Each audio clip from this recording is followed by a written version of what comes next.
Welcome back, everybody. A key part of this channel is to help guide you through the basics of business from day one and help you get the key aspects of your business right from the outset. And today, rather than talk about the various points that we'd cover when setting up a limited company, Neil and I are actually going to form one live today in this video and talk you through the various aspects that you would consider when setting up your own, taking step by step through choosing company name, the registered office address, considerations, directors, appointing directors, company secretaries, shares, shareholdings, how many shares you'd have, PSCs, etc. We'll go through the lot and talk you through what we would discuss at the time of setting up a company for ourselves. I'm going to do it in Companies House, and we hope you find this useful. So let's get cracking.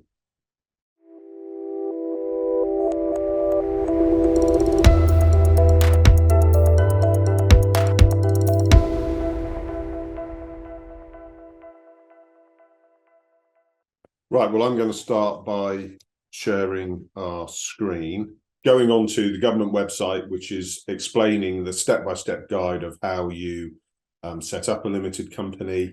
And then once we're just going to run through this, and then we're actually going to come onto the government website to actually register a limited company live on the screen.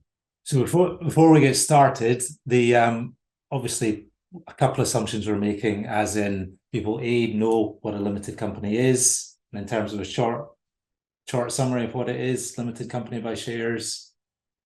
Yeah, I think we've got other videos around, is a limited company right for you? So we assume you've done the research and you're now in the position of deciding that you don't want to be a sole trader, you don't want to be a partnership, you don't want to be a limited liability partnership. You've decided that a limited company, limited by shares, is the right vehicle for your business. And as from the other videos, that's mainly down to liability, because having a limited company means that your personal assets are not at risk if everything goes wrong. It's only the assets of the limited company, which you can control how much or little you put into the business. There can be other reasons. The sort of marketing psychological thing of, is a limited company more substantial, bigger, more serious than if it was just me trading as Joe Blogs. So there's things there, and again, they're raising money. Having a limited company makes that a little bit easier. You have enterprise investment scheme reliefs work for limited companies, not for non-limited entities. The banks prefer limited companies because they can take charges over company assets with the likes of debentures and things. So there are lots of other reasons why a limited company might be the most suitable vehicle for you. But I always think you start off is the liability, because if you want to limit your liability, you'll have a limited company, and all the other stuff is sort of secondary to that. So as I mean, that is a key point, as I would emphasize, in terms of if you're still not sure, to go and see our other video on what the ideal business structure for you. But we're assuming you're past that stage. You're going to form your limited company.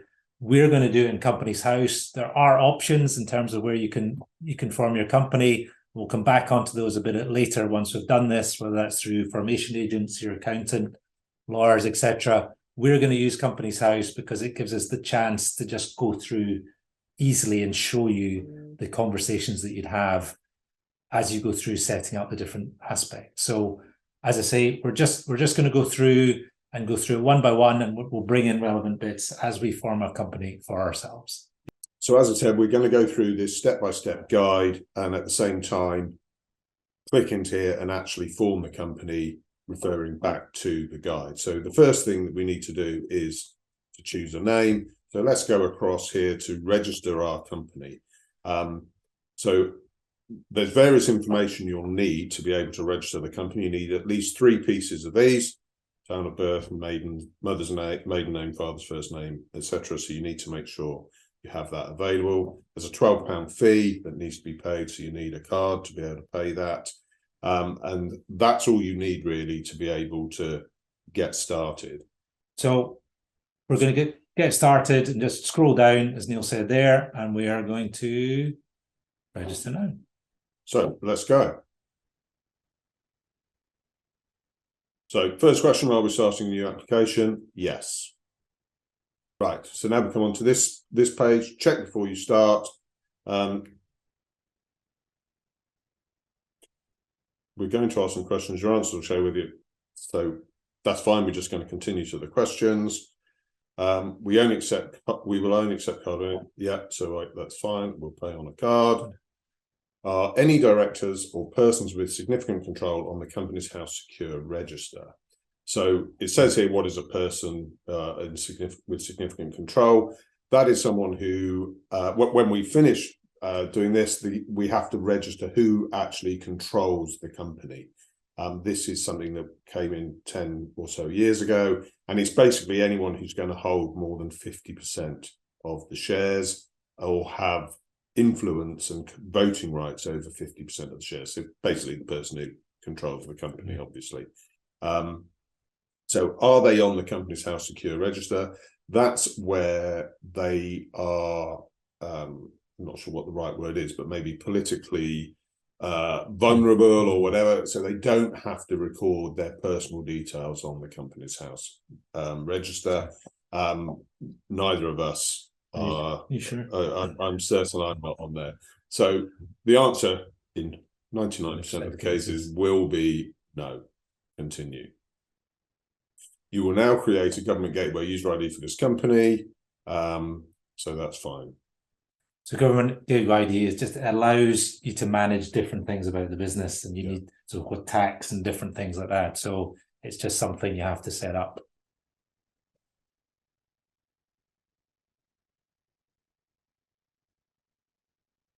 You can determine for these cookies this thing, don't they?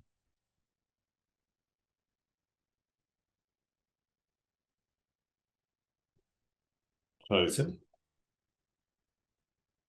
then I'm going to send me a code. Your glasses on.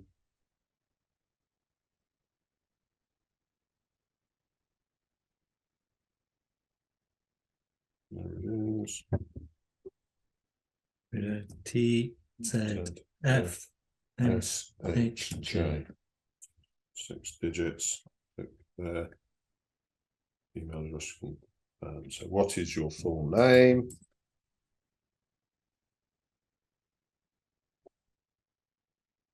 Create a password.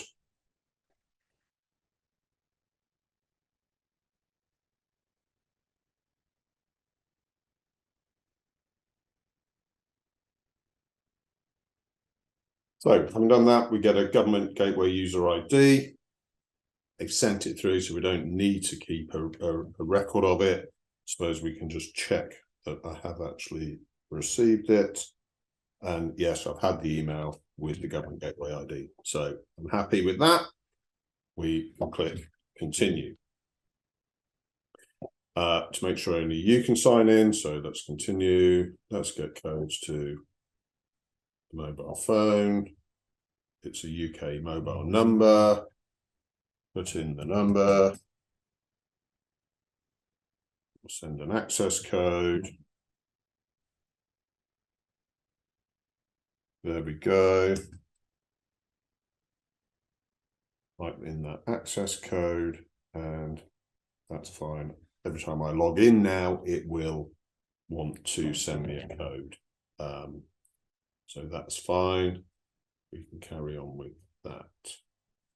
So what is my relationship to the company? So I'm going to be a company director. And we'll come back onto the director thing just now, but we're assuming whoever's setting it up in this instance is going to be a company director.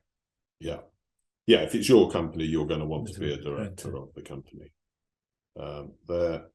Will the company be a community interest company? So as it says here, there's a special type of company that's there to benefit the community. They are taxed differently because they're not quite a charity, but they're not a full commercial enterprise. So, you know, they might be things like if you set up a company to manage the bookings and rentals of the village hall or something, that might be set up as a community interest company. There are restrictions about what you can do with the profits and things like that, as it says here. So again, they're quite uncommon. They're fairly uncommon. Yeah. So the answer there, generally, you're setting up a commercial interest. The answer there will be no. Will the company be limited by shares or by guarantee? So it says what's here. The most common one is limited by shares. And what that means is, as I said at the beginning, your personal liability is limited to the amount you invest in the business. So if it's limited by shares, and we'll come on to how many shares you might have, but if I form the company and it's just me and I buy one share for £1, my obligations are limited to the pound that I've put in. Limited by guarantee is I don't actually get the share, but I guarantee that if ever I needed to, I'll put that pound in. And the reason, as it says here, this works more often for charities and clubs and things like that, because I don't really own the company to be able to sell it or do anything like that, but I have given a guarantee that I will put money in if required to whatever my limit is. So again, most people limited by shares because you want to receive dividends, you want to be able to sell the company.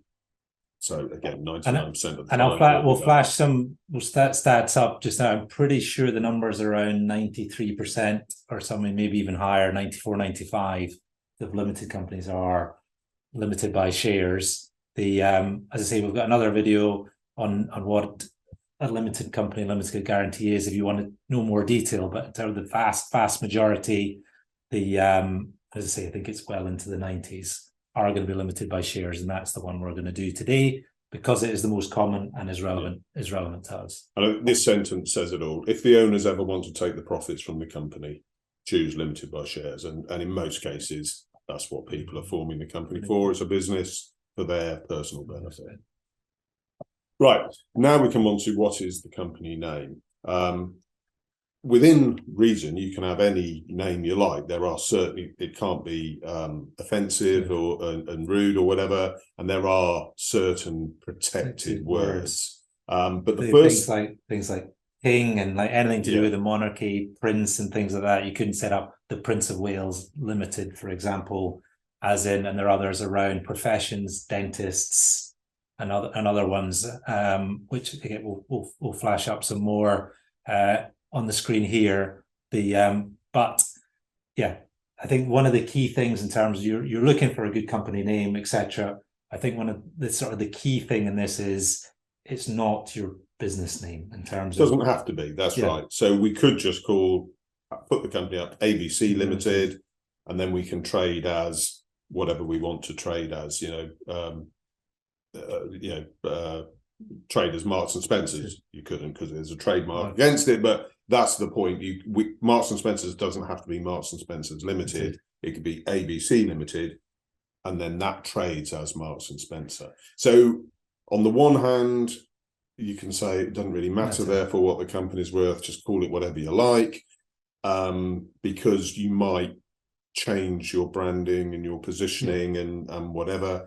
And so don't worry about it, but most people do worry about it because it is sort of part of the brand and part of the... Yeah, and the nice thing would be your trading name is the same as your company name. I think the key thing to bear in mind is if you find you've got a name in your head and you go, oh, the company's available, great, all excited.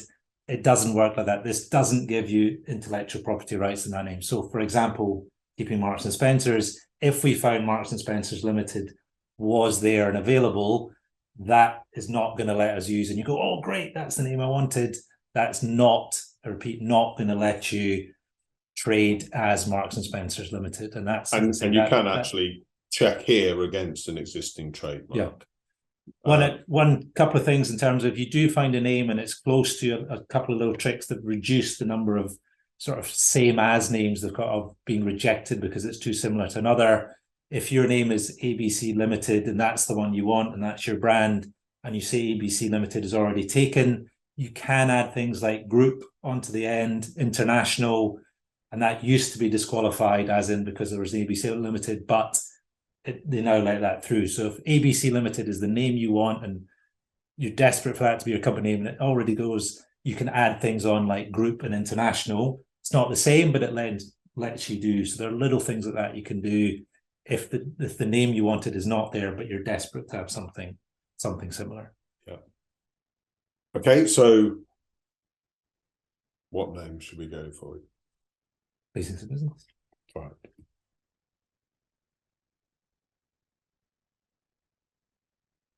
Obviously, check you spelt it correct. Do you want it to end in limited? Do you want it to end in LTD? Or do you want other endings? So if you want it in Welsh or whatever. So I think we're quite happy with just limited. Yeah. So save and continue. So one thing to just say is prior to this, we had actually checked, if you go back to here, you can check the name. So basics of business, that name is available. So you can check before you put it in, because otherwise you go through the process and eventually it will say, sorry, you can't have that company. So, and that's probably a good example of the Companies House website isn't going to do a sense check for you. It's going to let you put in anything you want from that point of view. As I say, we'll come back onto it later in terms of the options you have from a company, but that's a good little example of Companies House will not check the data is right. It will accept whatever you put in it. So it's just something to bear in mind as you go through. If you made a typo, for example, in there, Companies House will accept it. It won't say, are you sure you spelt it that way, etc. It will let you do it. Yeah. So where do we want the registered office is the next thing. So the registered office is an important address because that is the legal address of the company.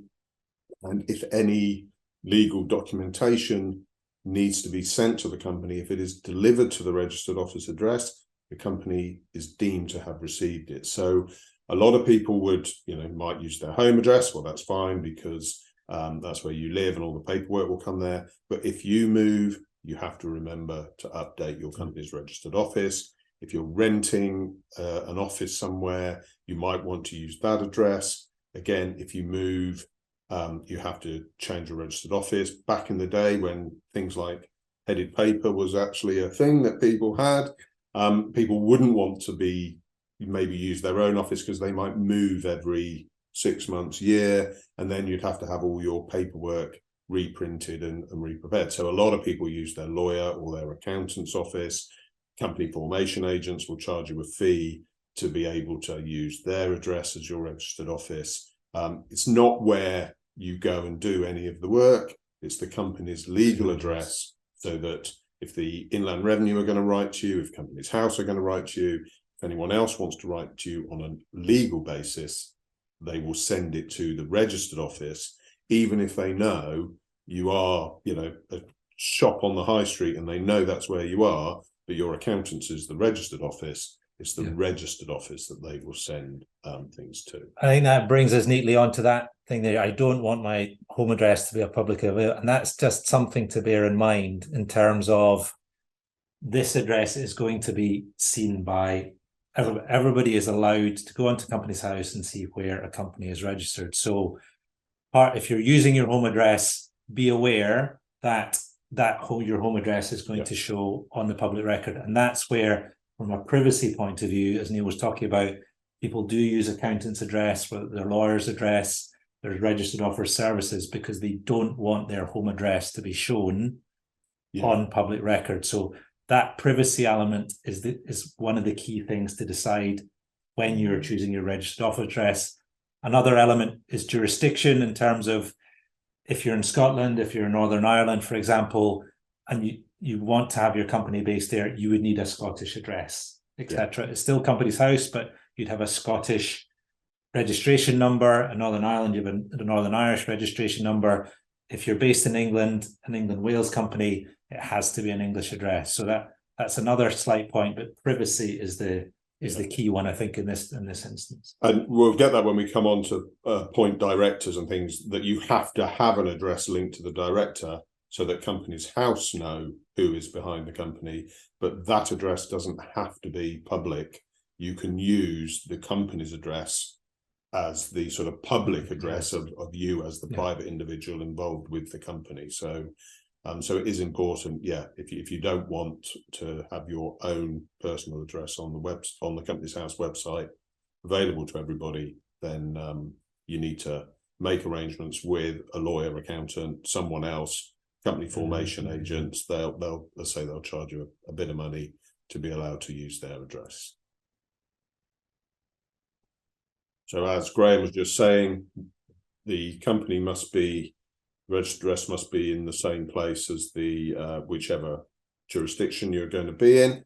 Does that make a difference? It doesn't make a difference. So if you say in Scotland and you register in Scotland, but then you want to trade in England, it's not going to stop you doing that from that perspective. It is a legal thing of, if you're in England and Wales, your address for your registered office has to be in England and Wales. I'm sure there'll be some historical reason as to why and they just never caught up and brought them all together. And that might be political. If anyone does know, let us know in the comments. Let us know what the reason is.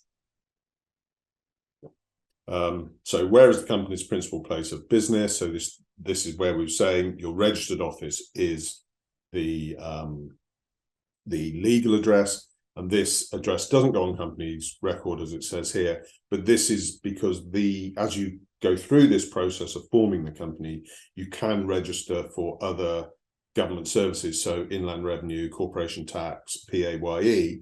Well, they want to know where you're actually trading from rather than the registered office. So if you were trading from the shop on the high street, the Inland Revenue want to know that's where the business is, not your accountant's address, 50 miles away or whatever. Yeah. So we're going to say that it is the same address. So they now need, they have questions about the corporation tax. They want, so I've given them my mobile number. Save and continue. Is the company replacing another business? So again, this is for Inland Revenue purposes, not really for the Companies House purposes. They want to know, are you buying another company? Did you start out? And again, on our other video, you can start out as a sole trader, whilst it might be, if it was more of a hobby, and as it develops into a commercial interest and becomes more complex, you can choose to then say, I'm actually going to stop being a sole trader, move to a limited company. And as I said, we've got other videos on that. So we're not replacing another business. We are starting from the same. When will the trading start? On the same date it gets set up, or on a different future date, or no plans to start trading or do a business activity yet? And that can be where you might have an idea, and basics of business was something that is a germ of an idea, and in the next 12 months I'm going to develop that, but I want to form the company because to me having Basics of Business Limited is important.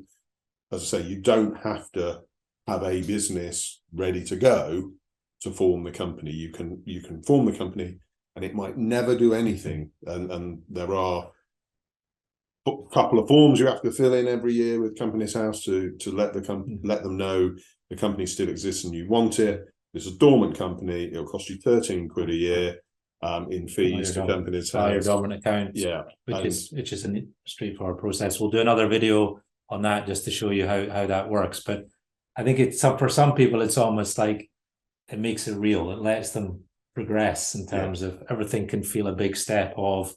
It can let them progress in terms of, okay, I am thinking I'm genuinely going to do this, rather than sort of throwing everything on into the future. So we're sitting here now on the 23rd of March, 2023, 23. And are we going to start trading today? No. Are we going to, have we plans to start trading? Yes. Are we going to do it on a different date? So are we going to do it on a different date? And we are going to go with a different date. So it must be at least 3 working days from now. So let's say we're going to go April Fool's Day, because that would be a good time to start a company. think you'll find Rolls-Royce was started on the first day. And this is not an April Fool's, by the way. This is like this company will be formed. Is that right? I believe so. In the first 3 months, will the company pay any interest, make royalty payments, or receive any interest? Again, that's the tax man wanting to know, not Companies House. We won't be doing any of that. Save and continue. So again, this is for statistical purposes, for government statistics. Probably wrong of me to say put whatever you like in there because no one really cares. But if you are going to do it properly, then yeah, you need to try and find the right SIC code that is most closely associated with what you do. How would we describe our business activities?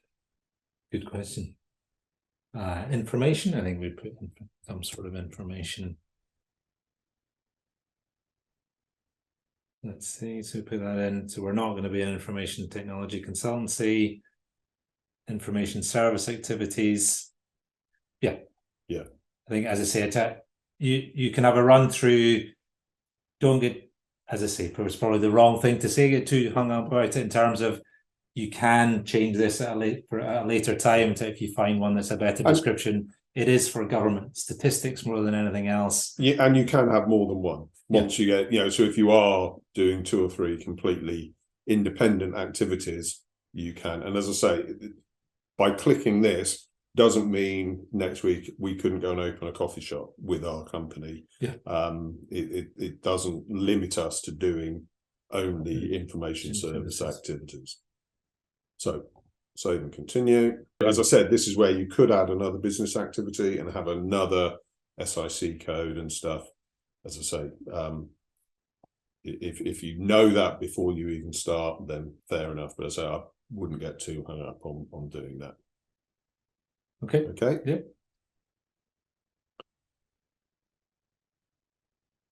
So this is back to what we were saying about the secure register and having protection of our personal information. So the answer there is no. So we're now coming on to who are going to be the directors of the company. So again, we have other videos on this, but there are 2 key parts to a company, or 2 things that usually are the private individual setting up. There is the directors and there are the shareholders. The shareholders own the company and the directors run the company for the shareholders. In most cases, but I assume most of the people watching this video, and the same for us, is we're forming a company to operate our business activities through, and therefore we are going to be the directors and the shareholders, but they don't have to be the same. So that's why there'll be 2 aspects to it. And the directors have responsibilities in terms of running the company in various ways. As I say, we've got the other video goes into more detail, but there are responsibilities that come with being a director, which you just need to be aware of before signing up to it. But as Neil said, typically in this instance, the director and shareholders will be the same. And as you say, I'm just filling these in. So have I used a different name? What my nationality is, date of birth, and job title. So again, we can just put director. That's fine. Save and continue.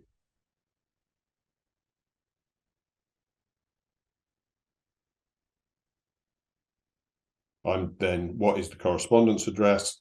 So this again, it can use a business or the home address. This address will be publicly available on Companies House. If you don't want it to be publicly available, you can then have it linked to the registered office. So privacy is a big thing for you. Typically, your registered office address, as Neil said, you can use that address all the way through for your director's address, for your PSC's address, etc. You can use that all the way through if you want to keep your home address off the public record. So then it comes on what is the home address, and this address is not publicly available, but it's all the same for me. So do you want to receive filing reminders by email? There are certain things you have to file. As I said, even if the company does nothing, there are dormant company accounts, and there is a confirmation statement. Very easy to forget to do them. There are penalties if you don't file them on time. So therefore, I normally say yes, and I just get an email saying you need to do this form, and then you log on and do it. So as I say, very easy to forget to file these things, especially if it is a dormant company. So useful to have a reminder, which is literally just an email saying you've got to file this by this date. So I always say yes. Which email address? So I'll use my normal business address. Do I want to add another director? So if it's just me forming a company to do my own activity, then obviously no. But in this case, we do want Graham to be a and is director. there a limit to the number of directors? No. There's no limit to the number of directors. No, as I say, you have legal obligations. So is this director going to be a person or a company or whatever? So in this case, it is a person. So do you want to type in your details? Same again, you just put in.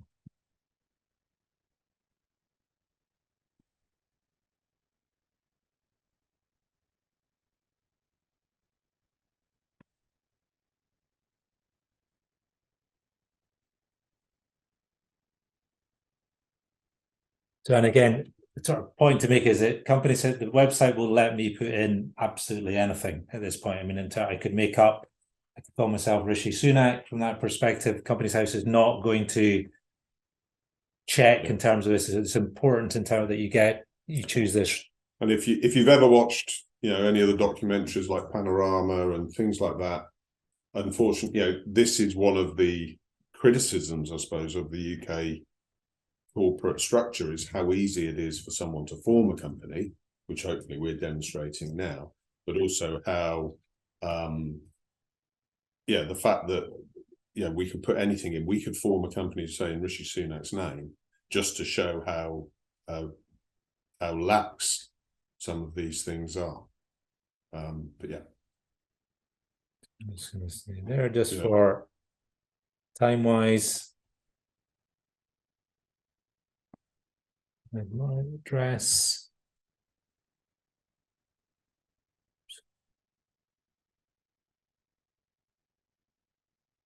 Continue. Confirm the home address. Do we want to add another director? Do you want another director? No, I think that's it. It's just us two. So I'll click no there, save and continue. We now confirm the director's details, which is fine. We confirm the addresses. We confirm that we've agreed to become directors. Save and continue. So we're about to set up an online filing authorization for the company. So this is means that you can log on to Companies House to do all your other things in the future. Very important to have that. You do get sent an authentication code, which is otherwise, and here we're able to set it all up straight away. And it's a management so in terms of things like confirmation statements, etc., changing details if you've made a mistake or whatever, add another director, lets you change it. This all used to be done on paper. Web filing is now allows you to do. We'll put all these links in the description below. As I say, we'll have another video on confirmation statements, etc. We'll show you do this, but it just is essentially a company password, for want of a better phrase. Yeah. Only you will know, that lets you make changes and keep the company up to date. So some of it you can do without, and as it says down here, some of it you do need the authentication code for some of it, and that will be actually posted to you separately. So there are certain things in the first week that you may not be able to do with your new company because you do need that authentication code. So there we go. That gives you the the answer there is nothing to be done. You're just clicking continue anyway. Do you want the directors to be authorized to do that? So let's say yes, save and continue. Both of us are able to do that. Does Neil Beck have an existing? The answer there is yes.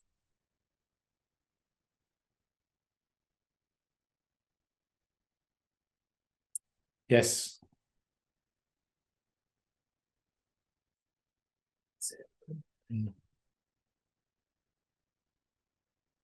No, you need to, sorry. Oh, sorry. Is there.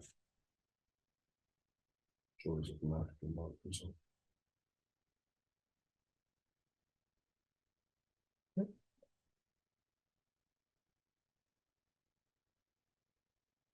So that's all fine.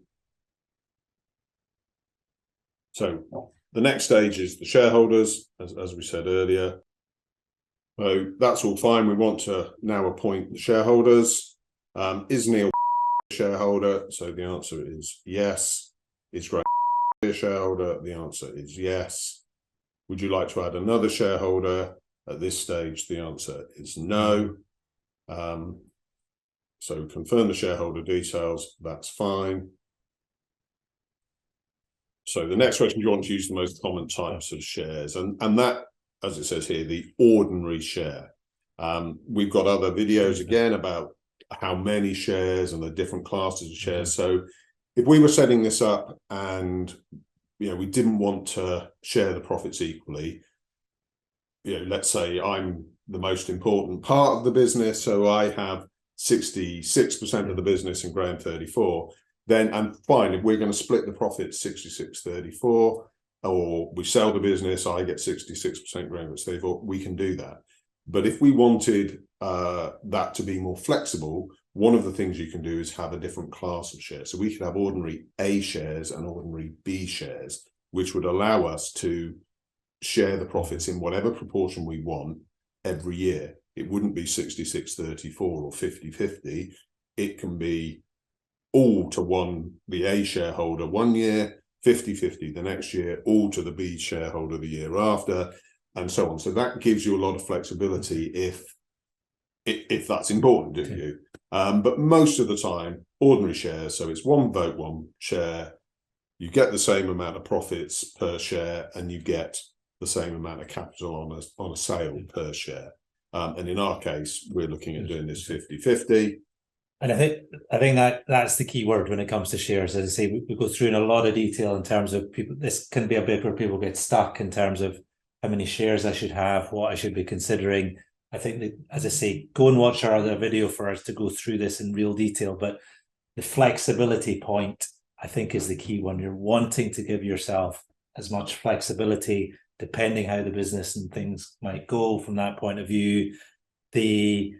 There's new types of shares, something like keeping the maths easy. That's another thing from that perspective. Some people, you might want money versus sweat equity, stuff like that. Image wise, people want to issue more shares from that perspective. There are a variety of considerations within this, but that, I think, overall watchword would be flexibility. I think at this point of, are you allowing yourself, the business, to sort of flex in the shareholding? You won't need to do more work later on at that to sort out things. Yeah, I think, and a lot of these things can be dealt with later on, but can be quite a lot of paperwork if you want to change the shares, because it's supposed to be, there's a bit of protection for the shareholders, that you can't just suddenly decide, oh, this person thought they had 10 shares, which gave them 10%, but I'm now going to change it, and those shares have a lower value or less voting rights or whatever it might be. So it is important to consider it. Most of the time, the 80-20 rule, 80% of the time, bulk standard ordinary shares would be fine. But as I say, we've got lots of other information on the channel about this, because we're talking about ordinary shares, but you can have preferential shares, preference shares. So maybe one share gives you 2 votes, or one share gives you twice as much dividend or profit share as an ordinary share, or one share means you get more on an exit, but you might not get any of the profits. So again, there can be, lots of different ways to do this. So if you don't just want it to be equal, whether it's 50-50 or 33-33 or whatever it might be, then you need to think about it. But if it is just going to be, it's just us setting up a business 50-50, ordinary shares are fine. And it almost helps the discussion of, as in one of the things would be a shareholder, if there are multiple shareholders, get stuff right in writing of agreement, and almost this starts that, or will help that conversation of, oh, hang on, I'm going to be doing most of the work, therefore I should have 75%. You're going to be doing bits of, not in our case, but it sort of starts that discussion of, okay, this is 50, we're both doing this 50-50, etc. As I say, we'd go with 100 shares probably of £1, something like that. Just you've got a number of shares there rather than 1 and 1. If more people came in, if you've only got 1 and 1, we then need to add more shares, etc. Having 100 keeps that flexibility point from that perspective. So we're just going to use the most common type of share. So we're going to say yes. So how many shares do you want to give each shareholder? So at the moment, we want it to be 50-50. So we could go 1 share each. As Graham says, that then means if we had a third person coming in, but we only want them to have 25% of the business, 1 + 1, how do you get 25%? So you're limiting, and again, none of it's insurmountable. It's very easy to do rights issues, just split the share. There's all sorts of different things you can do. So again, don't need to get hung up on it. You could just form it with 2 shares, but to give us a bit of flexibility, maybe we'll do 50 each or 100 each or whatever. Until someone came along, as in 2 people came along, we would both, as in we might give them 25 or whatever the number is of ours each, but it just that by making it 100 gives us options. So should we do 100 each or 50 each? 50 each. Yeah. 50 each.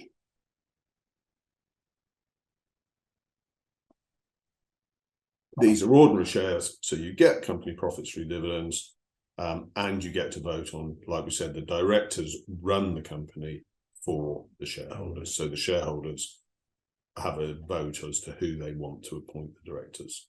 It's a bit of a technical issue because in our case, it's just us. So we're going for 50 shares each. So we now need to choose a value for each share.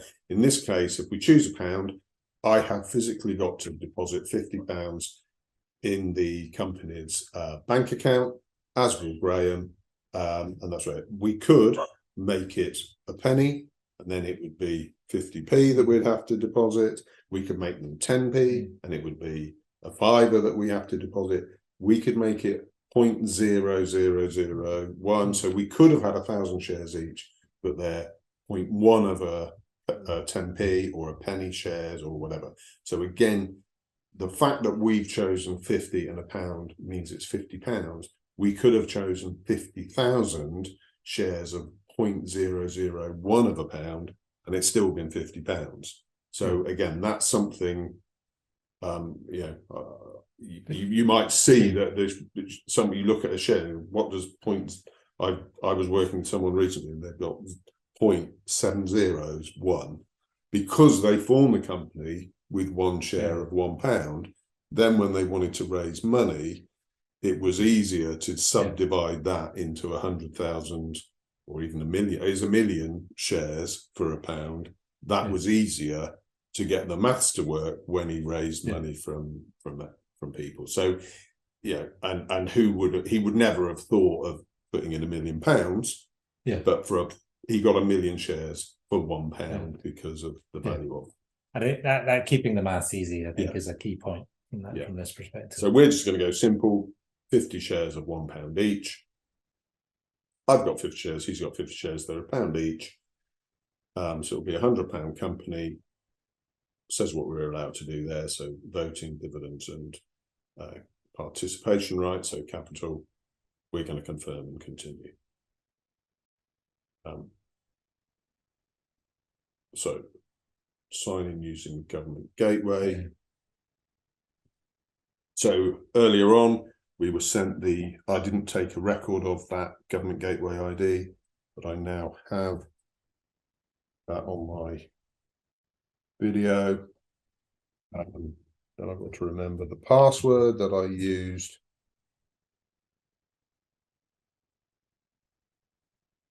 We can sign in.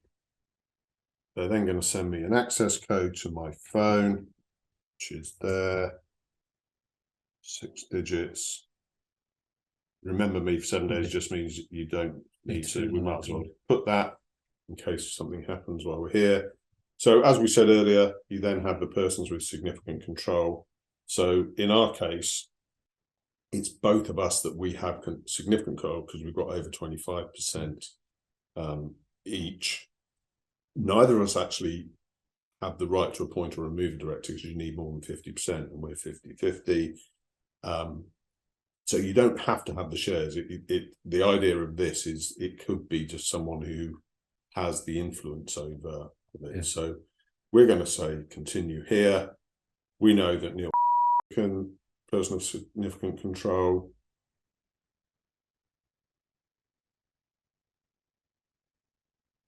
I have the right to be involved in the decision. So the answer to that is yes, although I don't have the ultimate right. Continue. And this is the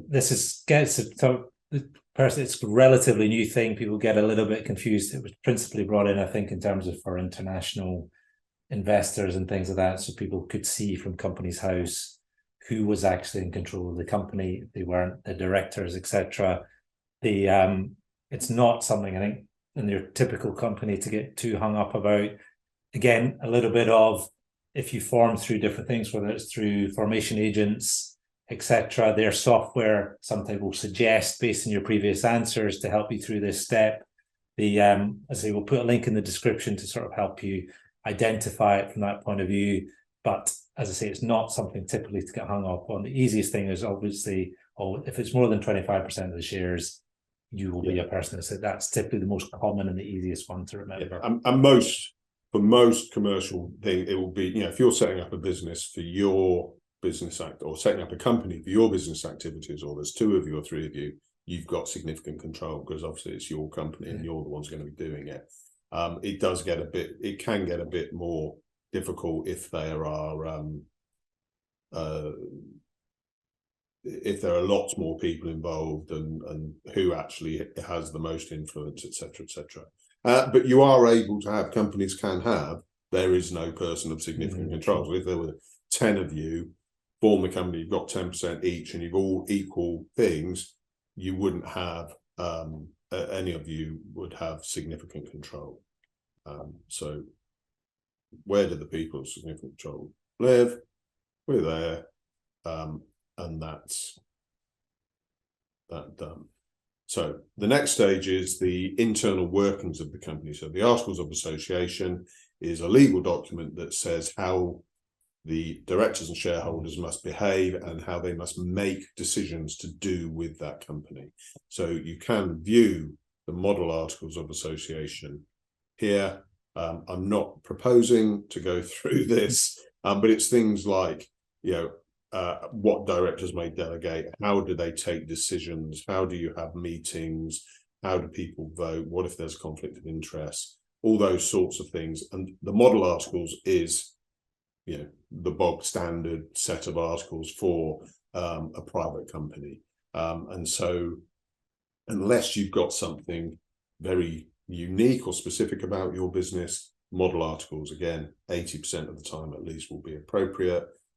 If you take outside investment, then you may find that your investor may turn around and say, actually, I either want a shareholders agreement that overrides the Articles of Association, or I want to have a bespoke set of Articles of Association which clearly set out the additional powers that I have because I'm an investor, even if I don't have majority control. And so those are the sorts of things when a model articles wouldn't be. I mean, you could almost argue model articles are public shareholders agreement from that perspective.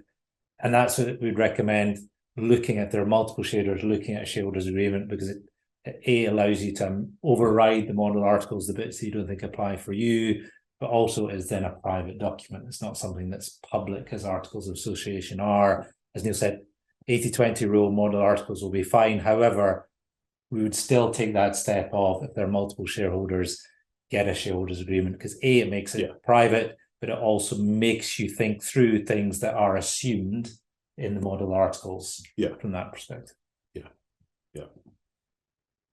So we're just going to use the model articles. And again, you can change it. None of this is forever. If next week we wanted to have a different set of Articles of Association, we can have a meeting, agree a different wording, file that at Companies House, and have a new set of articles of association. And likewise, any point in the future, we could create a shareholders agreement with us or another shareholder who came in, which is private, doesn't go to Companies House, but we all know that that actually is how decisions will be made, irrespective of what the articles say. So we're just going to use the model. So we say yes. Do you agree to form the company? So here we go. The shareholders have to agree that we want the company. So we're saying yes, save and continue. So this is now where we need the three pieces of information. So town of birth, and it's just the first three letters. Mother's maiden name, again, just the first three letters. And father's first name, again, just the first three letters.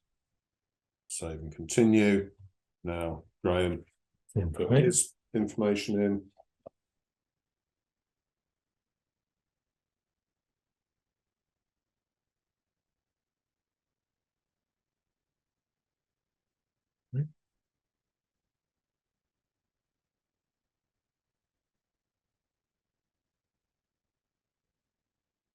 So applicant 1, I'm a director, all that sort of stuff. We're going to start business on 1st of April. Everything there is fine. It's the answers that we've been giving. So we're happy. Graham, are you happy with the answers? Yeah. So this is just our final handy bit of the software, checking all the details that you put in previously and a summary. If you wanted to go back and change any, you made a mistake, you can do that now. Just again to re-emphasize, Companies House are not going to check things like spelling, etc. So in terms of if I got my name wrong and I split the spelling off, it will show it as wrong at this point. This is a good page just to review, take your time and review, get the data right. Yeah. So, and it, as it says, once we click here, we can't reverse it. But obviously all information can be changed subsequently. So if I have managed to spell my name wrong, I can correct it later on. There are forms to do that. If I decide I don't want the registered office where it is, I can change it. So confirm and send application. We then need to make a payment. It's £12 to form the company. So here's the big payment. Who's paying? Oh, fine. It's fine. So that's my card. And one point on this, Neil, in terms of, I mean, this is a business expense, is it? From that point of view, yeah, you're paying for it personally. Is that something then that we can claim back later on in terms of from the business? Because obviously the business typically will pick up business expenses. What's the rule or I mean process from that perspective? Absolutely. There's you know, we've got to now deposit £50 each into the company, and yes, the company can then, you know, I can submit an expense claim to the company for the £12 that is about to be taken from my account. And that, again, we've got videos there, so that's all fine. Going through, confirm payment. There we are. The application has been submitted. As I said, within a couple of days, we should have the notification that it's been incorporated. We have a certificate of incorporation and all of that sort of stuff, which allows us to do all the other things we need to do, open a bank account, those sorts of things. And this is probably a good time in terms of talk about as I say, this is through Companies House. It typically can take less than 48 hours there are options in terms of how you form your company. It's probably a good time, as there's quite a lot has gone through. We've gone through it probably relatively quickly from that part of you, given our understanding. But this is where typically the conversation of where an accountant's value, where a lawyer's value, where a formation's value of, they can all help you form the company and guide you through it. As I say, I think this is probably where the conversation, do I really need an accountant? We've got a video on that, which again, we'll put a link to on the screen here to let you look at, but this is where probably the value of having external help can sort of comes to fruition for the first time, sort of. Yeah, because there's then, you know, other areas around the, you know, like we were saying, like having a shareholders agreement. If you're going to start trading, you're going to need other things to be done. And as Graham says, we've got videos of what are the key things you next need to do. And obviously, we hope that our videos provide you with enough information and advice a lot of the time to do these yourself, or at the very least, give you the exact questions to go and ask an advisor, a mentor, or whoever to help you with your business. We hope this has been helpful. Let us know in the comments anything else in terms of would be useful for us to do live as an example that will help you in terms of with your company. But as I say, hope this has been a useful exercise in terms of setting up a company, and we'll keep you posted in terms of how this goes and what we do from now on. All right. Thanks very much. Thanks.